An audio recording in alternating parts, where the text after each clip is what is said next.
adalah perjalanan dari proses ke proses yang lainnya. Dan sebuah proses itu berasal dari tindakan, bukan hanya pemikiran. Dan sebelum Anda bertindak untuk hari ini, tetap awali dengan firman Tuhan. Mari kita berdoa. Damai sejahtera Allah yang melampaui segala akal kiranya memelihara hati dan pikiran kamu sekalian di dalam nama Tuhan Yesus Kristus. Amin.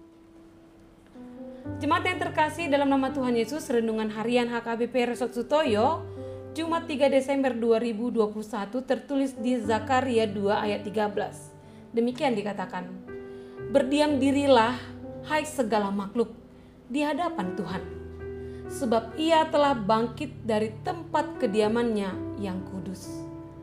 Dalam bahasa Bataknya dikatakan, hohom manasa sibuk maradopon Jehovah, ainunga tersunggul iba nasian inganan ni habadionna. Demikian firman Tuhan. Kurang lebih 70 tahun lamanya orang Yehuda diperbudak di pembuangan Babel karena ketidaksetiaan mereka kepada Tuhan. Kemudian hari Raja Koresi membebaskan dan mengizinkan bangsa Israel kembali ke Yehuda dan membangun kembali bait Allah. Lalu orang-orang Yehuda pun kembali ke tanah asalnya.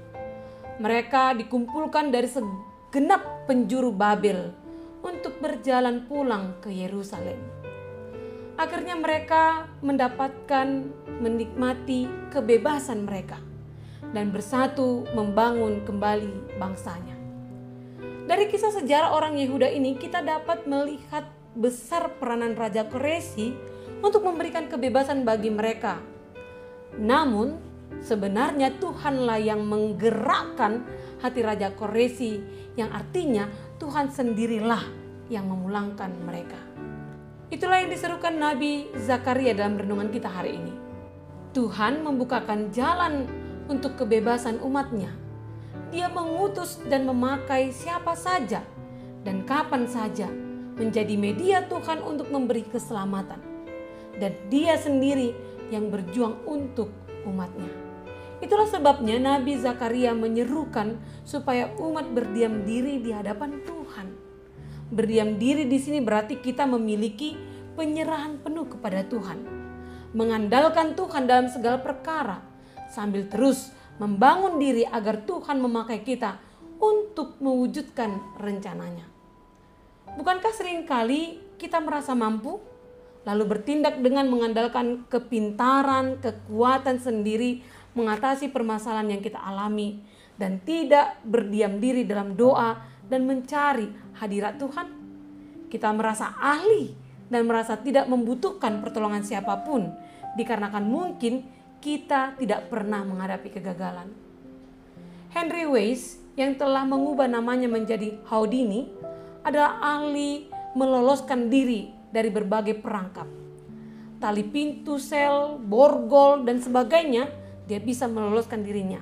Dengan hanya menggunakan kawat kecil dan mendengar bunyi pintu, dia sudah yakin dan meminta orang lain untuk membukakan pintunya ketika setelah dia mengerjainya. Sehingga aksinya itu membuat banyak orang terkagum-kagum. Namun suatu kali saat berada di penjara kecil yang bernama British Isles, ia kesulitan mengutak-atik kunci sel tersebut. Biasanya dalam 30 detik ia dapat membuka kunci sel. Tetapi kali ini tidak. Ia pun lelah, frustasi, dan putus asa. Maka ia tak lagi berbuat apa-apa. Ia terdiam, lalu menyandarkan dirinya ke pintu. Anehnya, pintu itu segera terbuka, sebab ternyata tidak terkunci. Ketika berdiam diri, ia juga justru menemukan penyelesaian masalahnya. Peristiwa ini mengingatkan kita bahwa dalam hidup yang penuh masalah ini kita perlu punya waktu-waktu khusus untuk berdiam diri, khususnya di kaki Tuhan. Berdiam diri membuat pikiran kita tenang, emosi kita terkendali, dan kita mendapat hikmat Tuhan untuk mengatasi masalah kita. Sayangnya, kerap kali kita tidak berdiam diri di kaki Tuhan saat masalah datang.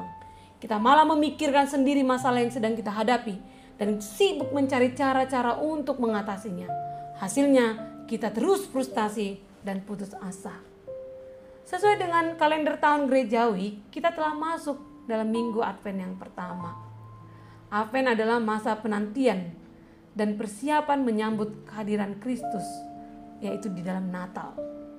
Penggenapan janji Tuhan Allah menyelamatkan dunia ini melalui kedatangan Yesus Kristus.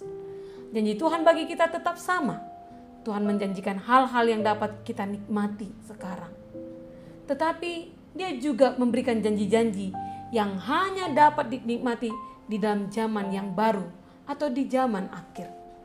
Dia hadir kembali dari kediamannya untuk menjadikan kita bagian dari kerajaannya yang kekal.